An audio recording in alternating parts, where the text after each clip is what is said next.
You're listening to Shoe In, covering the ins and outs of all things footwear, from sneakers to heels, loafers to slippers, and every type of shoe in between. Brought to you by the FDRA, the Footwear Industries Association focused on retail, trade, politics, and fashion, helping create and enhance conversations on all things footwear. Welcome back to the Shoe and Show listeners. We're so glad that you've joined us. You join us every single week, and we're extremely grateful for your listenership.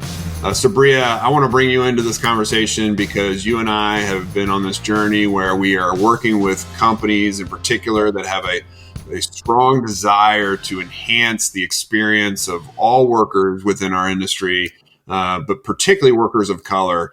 And you kind of helped me navigate whether it's supporting the Black Footwear Forum and some of our other initiatives. But first and foremost, Sabria, I want to welcome you to the program at the outset. Yeah, thank you. I'm excited to be on today. Yeah, I'm super excited too because our next guest is a guy that worked at a company my brother had a job at way back in the day. That's the Athlete's Foot at Springfield Mall in Springfield, Virginia. But Darius Billings, who is with the Athlete's Foot out of Atlanta, who's the Senior Director of Product and Marketing, has joined Shoe and Show. Darius, I want to welcome you to the program and just thank you first and foremost for joining us. Nah, definitely. Thank you for having me.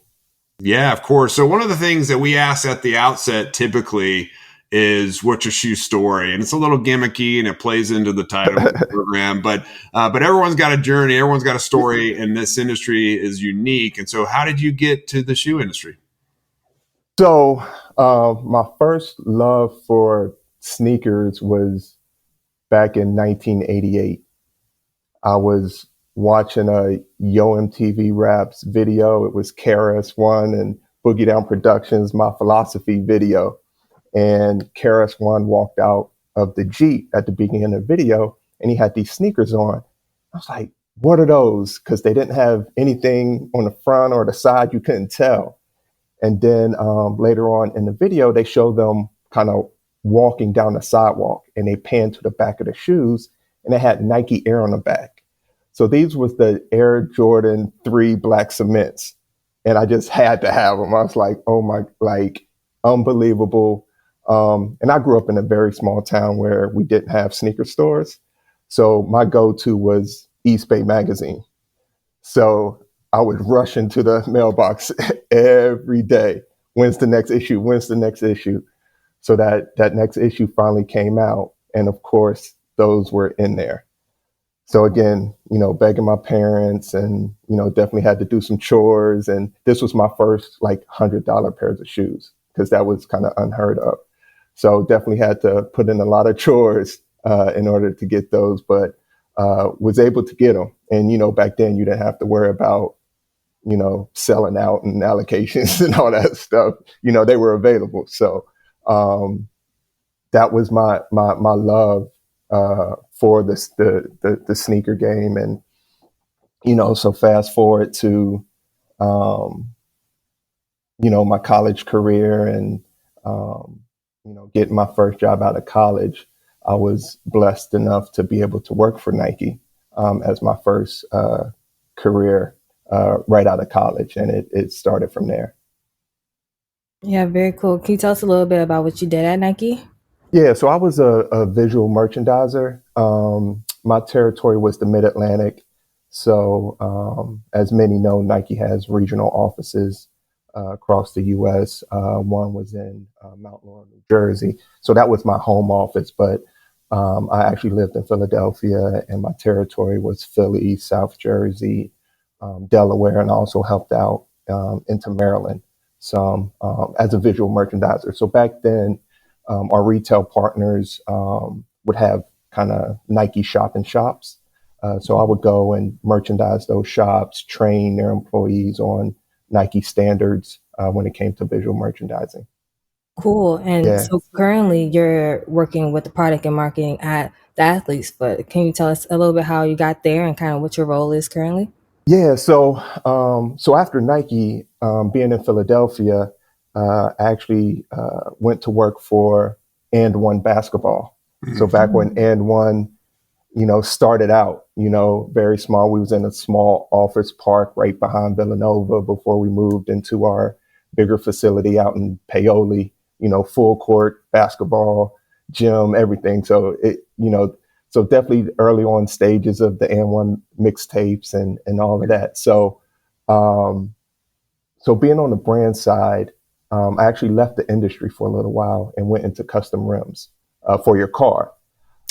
So myself and the partners who started the rim company, we were the only minority, considered minority rim manufacturer at the time. So are you guys familiar with the spinning rims that people used to call Spreewells? Oh yeah. That was us. Oh really? Yes. You're like rim royalty. Yeah. So the brand was called Dobbin Wheels, and that's a whole story in itself. But we all came from the footwear industry. So we actually looked at rims like sneakers for your car, which was totally unheard of. We would advertise in more lifestyle magazines than your typical car and driver, things of that nature. So we definitely disrupted the industry. So that was doing that for about 5 years. And then it was decided to get back into the industry that, I love and had that passion for, and was able to land a job at the Athlete's Foot. So moving from the brand side to the retail side. And I've been with the Athlete's Foot since 2008 as the in marketing and merchandising.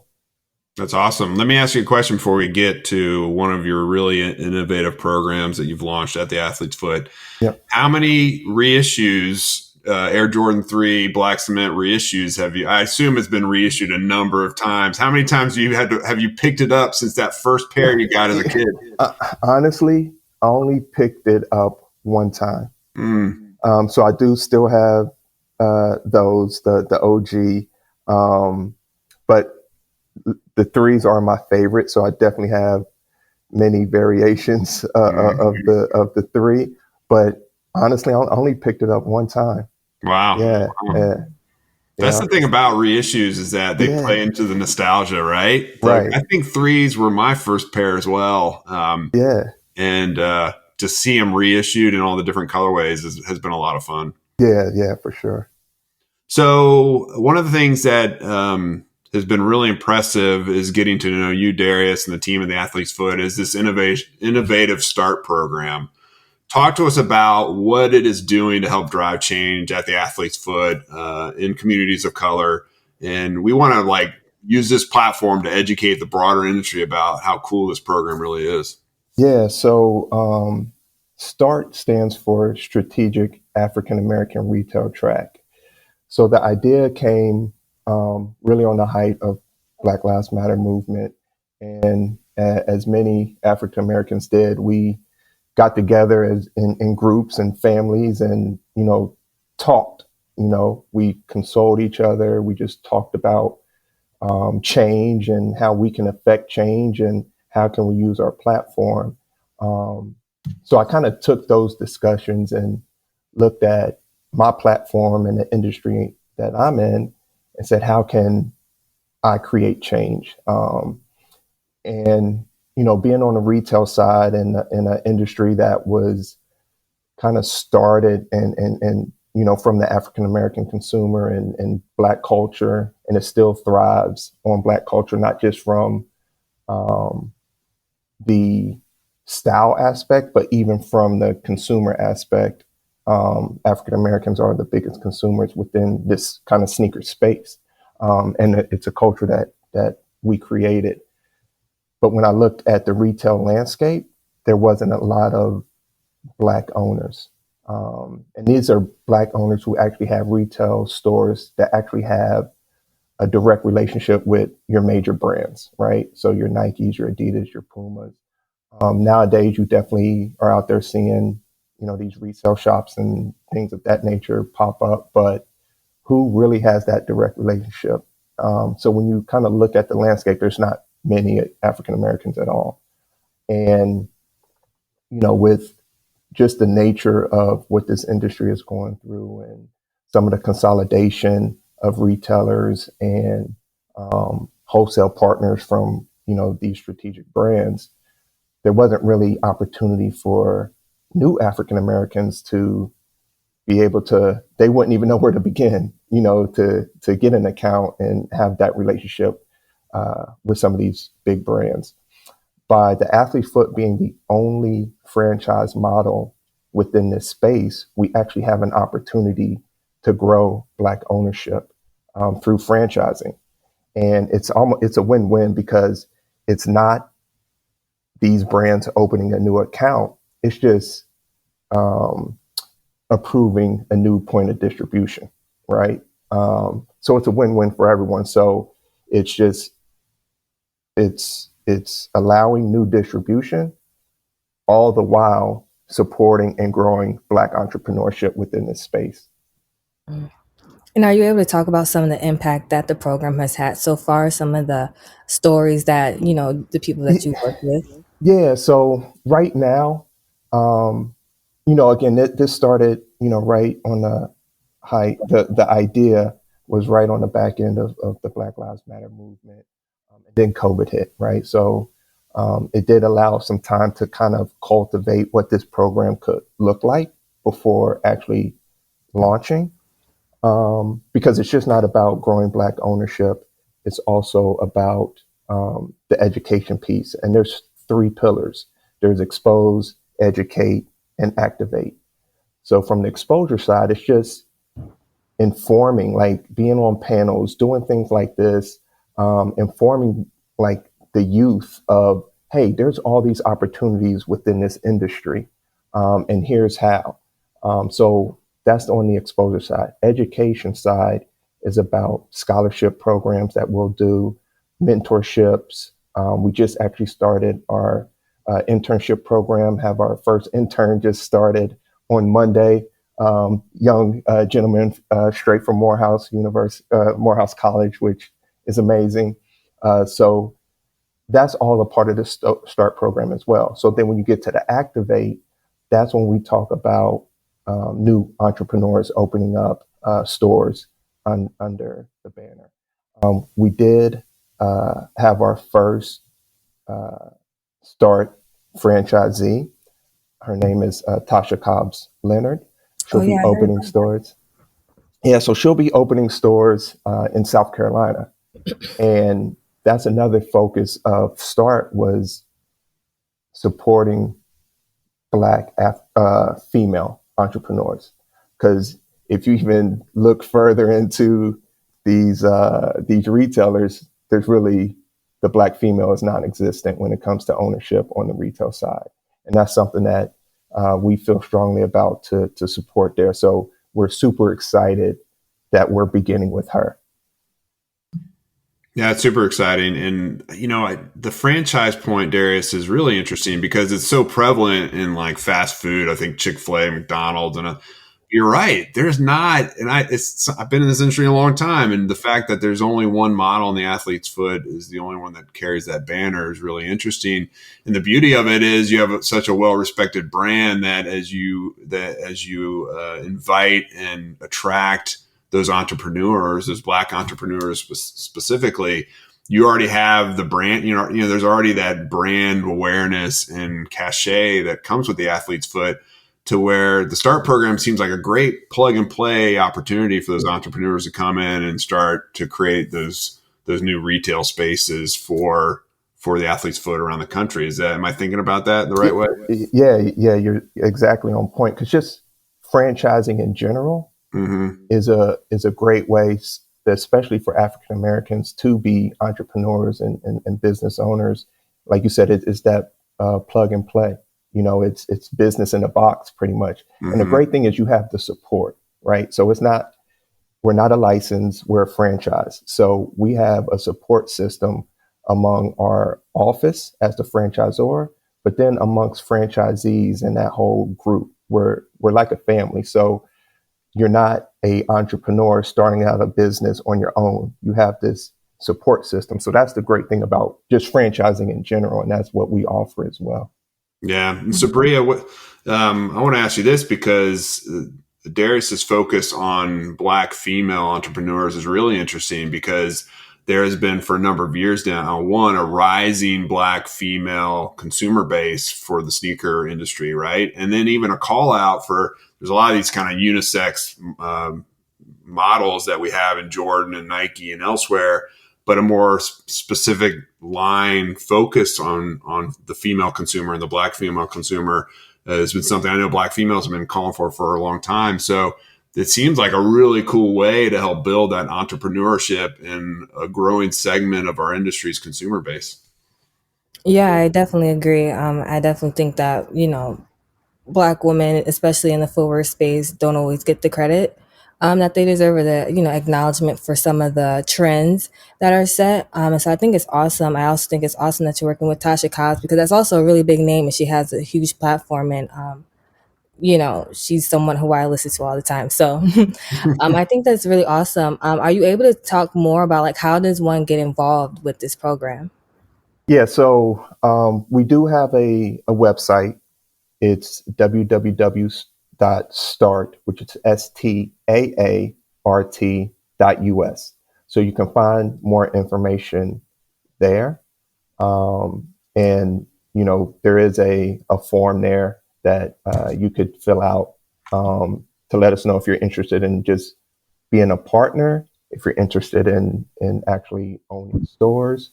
So that would be the go-to for more information there.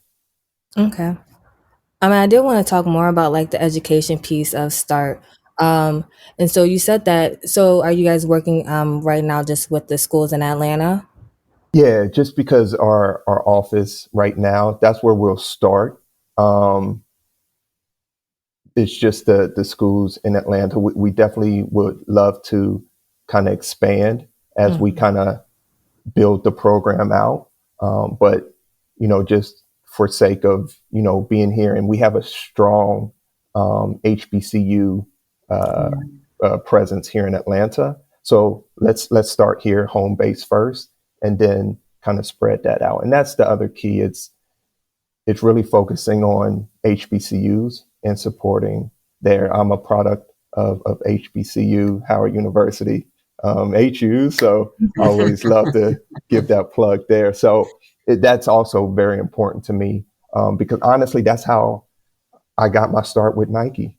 Nike was at a career fair on campus at Howard, Wow. and this was back in 1990. Yeah, right. One of those. So, in the late 90s. So,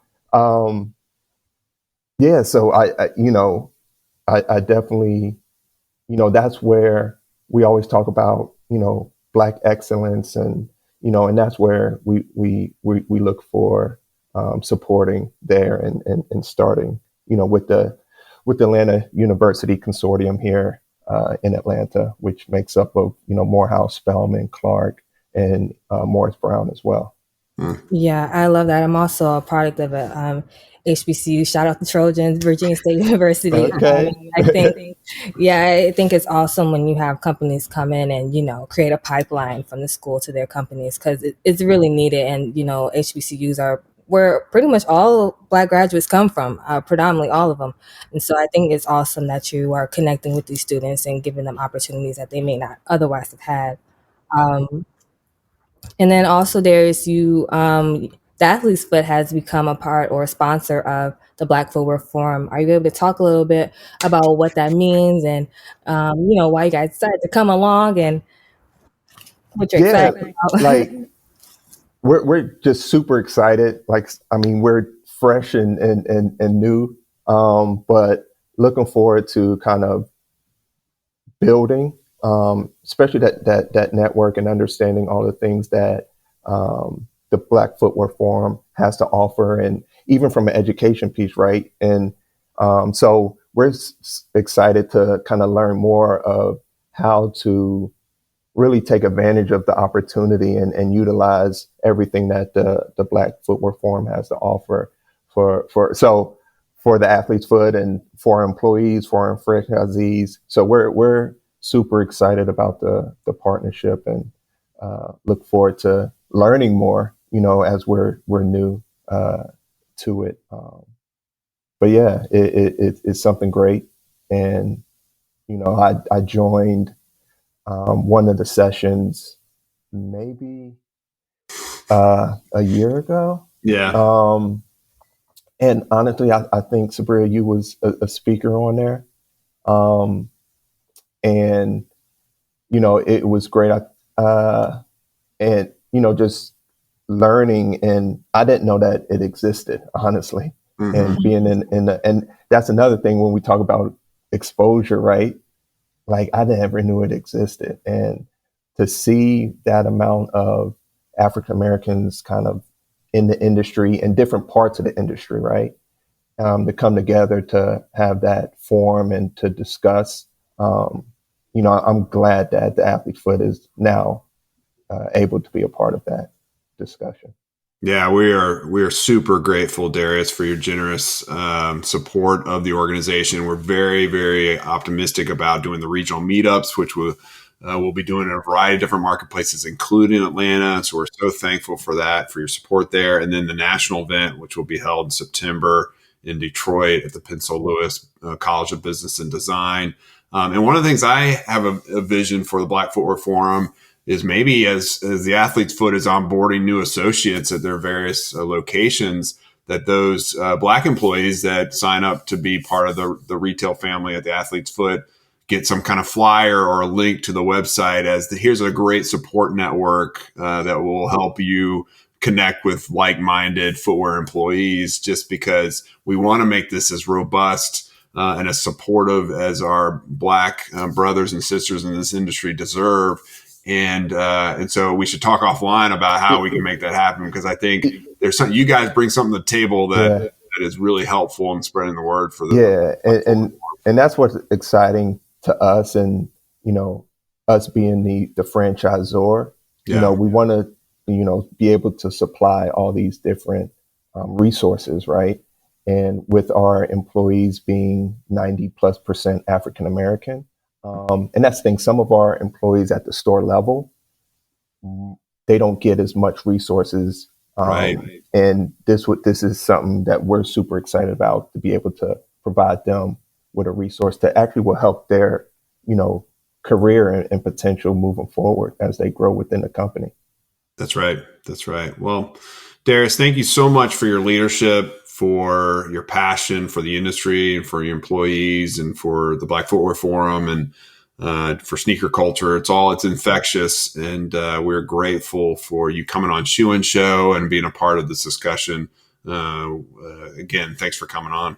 No problem. Thank you guys for having us, and, looking forward to the future and everything that our partnership is going to have and grow. So thank you guys. Yeah, my pleasure. Folks, this has been another exciting edition of Shoe and Show. We are so thankful you've joined us. Please go back and listen to all of our episodes, shoeandshow.com. If this is an episode of interest to you, share it with a friend, send it to a family member. We want this conversation to grow. We have a growing program and growing platform. And for those who want more information on the START program, you'll see in the description of the episode, in the notes, you'll see the URL, but that is www.staart.us. If you want more information on how you can partner with the Athlete's Foot and be a franchisee within their network, their amazing and growing network, again, hit www.start.us with 2 A's. And in the meantime, thanks again for listening. And until next time, Shoe and Show is out. Shoe In has been brought to you by the FDRA, the Footwear Industries Association focused on retail, trade, politics, and fashion, helping create and enhance conversations on all things footwear. For information about FDRA, visit fdra.org.